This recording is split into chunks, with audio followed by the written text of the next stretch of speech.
The Transformers Rise of the Beasts movie has brought Beast Wars to the forefront of their live-action universe, but how does this representation of Optimus Primal hold up to the high standards set by today's collecting landscape? Find out right here on Toy Connections. This video was made possible by Yolopark, the Hasbro licensee authorized to produce and distribute the item featured in this video. Please note that while the item sent was done free of charge, the comments stated in this video represent my own independent thoughts and opinions. You can visit the Yolopark website and social media outlets by clicking on the links in the description below.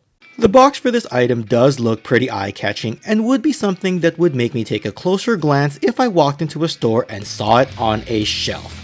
Yolopark did send it in a Case Fresh factory box along with Bumblebee and Optimus Prime, items of which I'll be reviewing separately. I will point out that both the Yolopark and Hasbro logos are situated on the box since Yolopark has the license to produce these AMK or advanced model kits in the 20cm or 8-inch scale, and while it is advertised as a model, it's clear that the item is meant to function more as a toy that can fit seamlessly into your action figure collection. While slipping the item out of the box, you'll see that there are a fair number of pieces. However, it's not nearly as daunting as putting together a traditional model kit such as the ones that Bandai has done for their Gundam line of high grade, master grade, and perfect grade kits. In this case, I would say that's a good thing.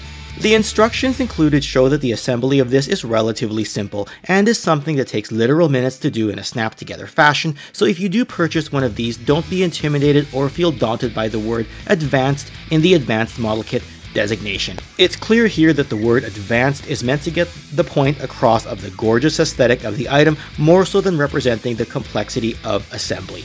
The head snaps onto the upper torso quite easily, and then as you move over to the arms, they come in a few pieces that also snap together quite intuitively, and as you go on, you repeat the process for the other arm so that you have both arms assembled. Once you get the arms onto the main body, the upper and lower torso slide together naturally, and then you move on to the legs. Like the arms, the legs come together in a few pieces that you clip or slide together, and repeat for the other leg, assembling the rest of the body onto the legs, and then you have yourself a fully assembled item. And here he is, Optimus Primal, as he appears in Transformers Rise of the Beasts. He does come with several hand options, and I've put the partially open hands onto the toy for ease of putting on and holding the weapons in a gripping fashion. But you can see he also has open hands, a closed fist, and a pointing finger that you can swap out depending on how you want to display the item. Here's also a look at the alternate face, which has the opened up bottom half so that you can see his mouth rather than the faceplate type of appearance. Here's his pair of blades, which is akin to his original 1996 Beast Wars appearance, and it's easy enough to put the two blades together and have him hold one extended weapon for heading into battle. As you can see, he looks pretty phenomenal when armed up, and you can display the blade as a single extended weapon or have him wield both halves separately in either hand. As for the articulation, you can see here how the limbs and the rest of the body can move and be oriented such that it's easy to put him into dynamic poses. It's pretty much the type of articulation you would expect in most modern figures, let alone a model kit. What I'll point out though is that the item doesn't transform, so he'll be fixed into robot mode as long as you're okay with that. A look at the back of the figure, and you can see that it does have the general live-action look not too dissimilar from what we have come to know in the Transformers films, albeit with the Beast Wars vibe and style going for it. The figure as a whole doesn't have a ton of color, mostly being just shades of black, gray, and silver, but that's how the character is designed, so that's what we get, and it more than does a good job to capture Optimus Primal and what we've come to know and like about the character. Do take note of the Maximal emblem on his chest. It'll be interesting going forward now that Ron Perlman is voicing Optimus Primal rather than Gary Chalk did during the mid-late 1990s, and I know that the great voice cast for Rise of the Beasts has given fans of the Transformers franchise something to be excited for. Let's have a look at some comparisons, starting with a side-by-side with the original vintage 1996 Optimus Primal, a figure that I actually still have from Christmas of 1996. And as you can see, the 8-inch height of the new figure is close to that of the vintage figure, albeit a little bit taller than the vintage figure, and does capture the essence of the original, including the double-bladed set of weapons.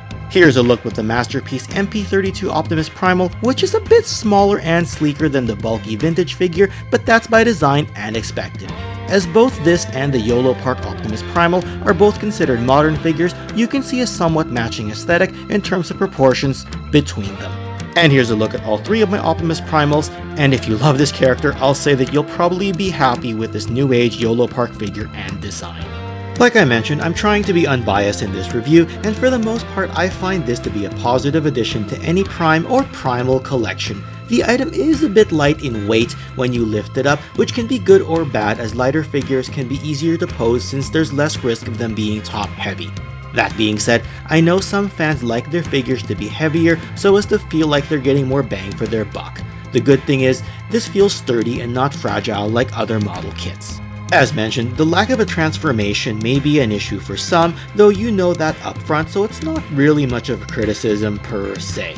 Take note as well that the fingers on the hands are not articulated if that's something you're curious about. In general though, I would recommend the figure, and with it being priced at 239 Hong Kong dollars, that's just over $30 American, or in my case in the range of $40 to $50 Canadian. For what you're getting, I would say that this is pretty well priced. It's a decent size, not dissimilar to the leader class figures that you get in the main line of Transformers right now, be it with their Legacy or Studio Series line of figures. So overall, I have no problem saying that this is a damn good item. Let me know in the comments below if this review was helpful, and you can click some of my other videos to continue your Toy Connections viewing experience right over here.